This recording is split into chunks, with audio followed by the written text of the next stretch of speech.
देखिए आप लोग को समझ में आया। 1.4 का 1 नंबर कल बता चुके थे, आज 1 नंबर जो बताए इनको समझने का फिर प्रयास कीजिए आप लोग। जैसे 4.26 रेखा है, तो एक प्रकार से जब हम देखेंगे कि 4.26 जो है कहाँ पर मिलेगा। सबसे पहले हम एक रेखा खींचे और रेखा से पहले क्या होता है, ऋणात्मक होता है, और रेखा के बाद क्या होता है, धनात्मक होता है ना। तो ऋणात्मक और धनात्मक समझे गए। ये जो है धनात्मक में न है, कहाँ है, धनात्मक में। तो धनात्मक में है तो हम धनात्मक के तरफ खोजेंगे। 4 और 5 के बीच में नहीं मिलेगा, यहाँ मिलेगा, कहाँ मिलेगा हमको, 4 और 5 के बीच में। और 4 और 5 के क्या करेंगे, रेखा पर या लेंस पर फैलाएंगे, उस पर देखेंगे कि 4 और 5 के बीच में क्या क्या है। तो 4 इधर दिए, 5 इधर दिए, 4 के बीच में क्या है, 4.1 है, 4.2 है, 4.3 है। ये सारे संख्या 4 और 5 के बीच का है। फिर 4 और 5 के बीच में है तो क्या, 4.2, तो यहाँ है 4.2, 4.3। अब यही दोनों के बीच को फिर क्या करेंगे, फैलाएंगे। दोनों के बीच की संख्या 4.2 यहाँ दिए और 4.3 यहाँ दिए। समझ में आ गया। अब इनको क्या किए, फिर 4.2 से 4.21, 4.22, 4.23 करके लिखते गए, 4.3 तक गए। बीच में तब फिर ढूंढे कि 4.26 कहाँ है, यहाँ 4.26 है ना।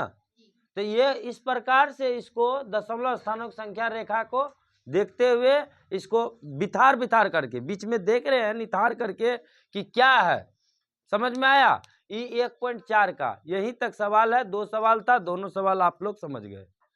अब अगले अध्याय है 1.5। कौन है, 1.5 में आप लोग पढ़े परिमेय संख्या और अपरिमेय संख्या। परिमेय संख्या किसे कहते हैं यह बात भली भांति जानते हैं। परिमेय संख्या जिसको कि P/Q के रूप में हम लिख सकते हैं ना।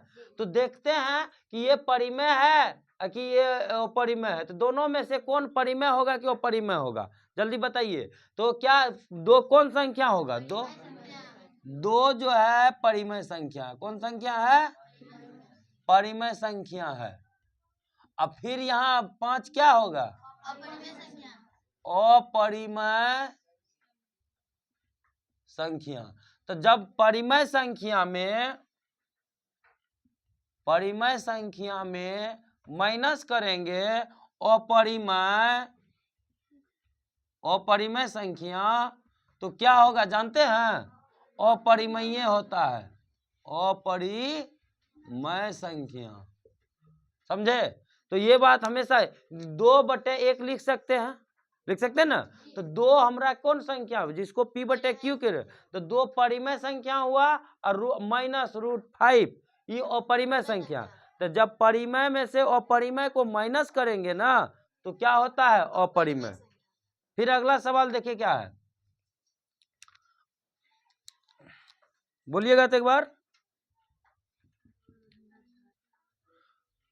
3 + √, फिर है -√23, ये है। अब इसको, इसमें भी रूट है, अच्छा।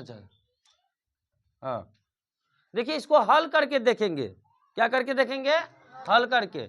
अब हल कीजिएगा तो क्या हो जाएगा, 3 + √23 -√23।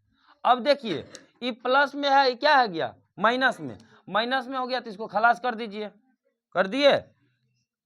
तो क्या खलिया 3 बचा, क्या बचा, 3 बचा। तो 3/1 P/3 क्यों नहीं, परिमेय संख्या। कौन संख्या होगा, तो इसको हम लिख सकते हैं परिमेय संख्या, परिमेय संख्या है। कोई दिक्कत। अब फिर इसी तरह तीसरा नंबर सवाल देखिए क्या है। तीसरा सवाल कैसे होगा, तीसरा सवाल क्या है, तीसरा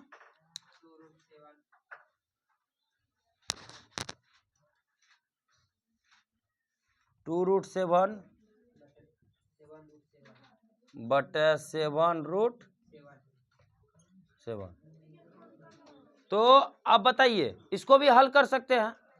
2 7 है ना, तो क्या हो गया, दोनों गुना में है, क्या है, 2 गुना √7 बटे 7 गुना √7 है ना। तो √7 खलास हो गया, बच गया के 2/7। तो कौन संख्या हो गया, ऊपरों में परिमेय नीचों में परिमेय। परिमेय में यदि परिमेय से भागा देंगे तो परिमेय न होगा, न होगा, तो ये भी परिमेय संख्या हो गया। कौन संख्या हो गया, परिमेय संख्या। कोई दिक्कत समझ में आ रहा ना, एनी प्रॉब्लम, नो प्रॉब्लम।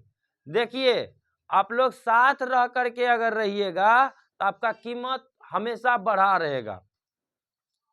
देखे होंगे बाजार आप लोग गए हैं, अंगूर खरीदे हैं, अंगूर के गुच्छा में जब सब अंगूर सटल रहता है, गुच्छा में रहता है, वह कहता है कीमती है। किंचित अंगूर टूट जाता है, अलग अलग हो जाता है, तो उसका दाम कम हो जाता है, उसका दाम कम हो जाता है। तो दोनों तो है अंगूरे, लेकिन एक का रेट ज्यादा है, एक का कम है। क्यों, वजह यही है कि वह गुच्छा यानी कि परिवार के साथ है, और जो परिवार से अलग है क्या हो जाएगा, उसका रेट कम हो जाएगा, यानी कि वह मनुष्य का कीमत कम हो जाएगा। इसीलिए कहा गया है एकता में बल है। अगर सब परिवार एक साथ मिल करके विचार करके कोई बात का निर्णय लेते हैं तो आपका तौर तरक्की आगे बढ़ेंगे निश्चित। आप एक अंगूर को देख सकते हैं।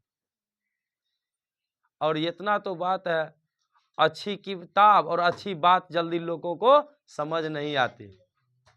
अच्छी किताब और अच्छी बात जल्दी समझ में नहीं आते हैं। दुनिया में देखे होंगे बुराई का स्कूल आज तक खुला है, नहीं खुला है। अच्छाई करने के लिए चौराहा चौक चौराहा सगरे कोचिंग हे वो सब कुछ खोल गया है, लेकिन फिर भी बिगड़ जाता है। बिगड़ने का स्कूल नहीं है, फिर भी बिगड़ जाता है। और सुधरने का स्कूल है, फिर भी नहीं सुधर पाता है। वजह यही सब। तो अपने सोच और विचार के साथ चलिए आगे बनाइएगा, ठीक ना। चलिए ठीक है, अच्छा लगा कर तो बोलिएगा।